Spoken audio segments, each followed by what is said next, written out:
So another way that she and Jack coped with these two huge new roles that they had as parents to young children and the President and First Lady of the United States was through a man named Dr. Feelgood.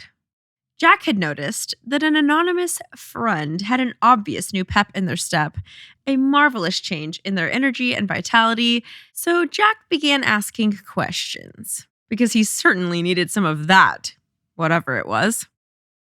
The friend attributed it to an East Side physician named Dr. Max Jacobson.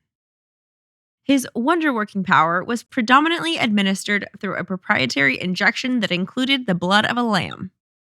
Okay, did I hear this correctly? Jack and Jackie partook in this? That is correct. I have updated information. Jackie also was a patient. And the first time the anonymous friend had received the injection, he reported that he had stayed up for 3 days straight. Oh my gosh. Okay, so 1 part lamb's blood. And the rest, meth. Yeah, this is the whole, I don't care if it's dog piss, it makes me feel better saga. Lawrence Leamer described, quote, a short-lived miracle in a syringe for which people lived and sometimes died. For Jack's first treatment, the Secret Service left the room, and in a moment, Jack discovered the worst-kept secret of the 1960s. Dr. Feelgood had treated Marlene Dietrich, Truman Capote, which may have been how Jack heard, Lauren Bacall, Humphrey Bogart, Maria Callas, Judy Garland, Marilyn Monroe, Mickey Mantle, Elvis Presley, Tennessee Williams, and Elizabeth Taylor, just to name a few. Jack could have heard about this from half the people on this list. So when did this start? Pre-presidency or after he became president? From what I've seen, post-inauguration, his first visit with Dr. Feelgood was like right after he became president and took office. So everything up until this point was just au naturel. Wild.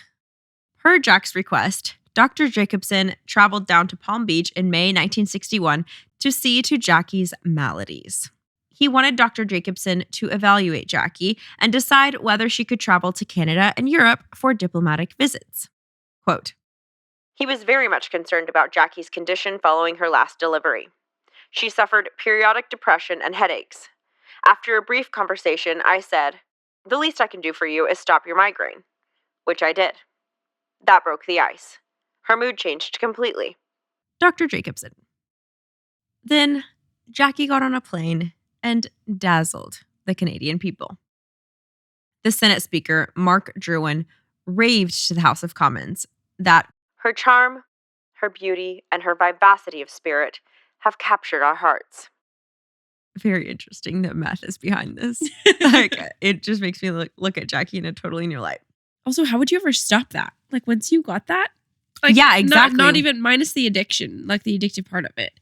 Just the lifestyle that it would bring you. Why would you not? Exactly. On that trip, Jack and Jackie participated in a symbolic tree planting ceremony.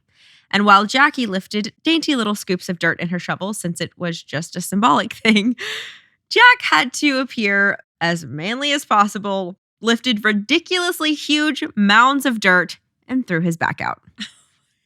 This was bad because the pain was excruciating. And Jack had to go to Vienna, like now, to have a very, very important meeting with one Nikita Khrushchev. Yes, the one that was backing Castro and the leader of the entire worldwide communist movement in the middle of the Cuban Missile Crisis. So it was critical that Jack appear strong and tough, not to be messed with, even just physically, in front of Khrushchev. This is all very fragile because of the nuclear bombs. So guess who Jack called? Dr. Feelgood. Precisely. Jackie met him at the entrance of the White House residential wing on the second floor, and the doctor administered 2 treatments. I feel very much better, Jack exclaimed afterwards. As the doctor was leaving, Jackie caught him in the hallway and asked him about some pills that she had found in Jack's bathroom. She could tell that something very dangerous was going on. She just had that sense. And the doctor confirmed to her that, yes, these were dangerous and paired with the injections that he had just administered. Jack was playing a high-risk game that would likely end in a severe addiction.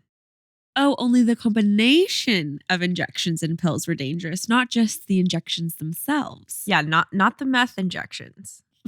Who is this doctor, and why did he already not know what pills Jack was taking? You would think that would be like hey, before I give you this, let me see what other... Good point. And fun fact, we'll talk a lot more about like these insider White House stories in RKFM, but Jack had about like 10 to 12 different doctors that he would see on a weekly basis for that very reason, so that he could get all that he needed by whoever he needed to talk to, and it wouldn't be a conflict of treatment. You know what I mean? Oh my gosh. Yeah. Demerol, the pills that Jack had, is an opiate-based drug. It's a narcotic used to treat severe physical pain. Hence, Jack's interest. And were given to Jack by a Secret Service agent. Most likely per Jack's request. So he wasn't trying to get high off of these pills. He's just trying to cope. The doctor also mentioned that the pills would affect Jack's function over time. Oh. Jack put the pills down and asked the doctor to accompany him to Europe instead. As Jack and Jackie stepped off of Air Force One in Paris, the French people were smashing themselves up against the gates, screaming, "Vive Jackie! Vive Jackie!" That night, Jackie was treated by Dr. Feelgood, and the next morning it was Jack's turn. To the state dinner given at the Palace of Versailles, Jackie wore a Givenchy gown, tributing Parisian couture. She sat between Jack and the French president, and throughout dinner he spoke about French history and culture, and with every topic he brought up, Jackie went with him and spoke in depth about every subject. Hence JFK's famous statement, "Ladies and gentlemen, I do not think it altogether inappropriate to introduce myself to this audience. I am the man who accompanied Jacqueline Kennedy to Paris, and I have enjoyed it." He's like, did y'all forget? I'm the president. The French president told Jack, "I now have more confidence in your country." Jack brought inspiration through rhetoric. Jackie by being an icon. Everyone wanted to be around Jack.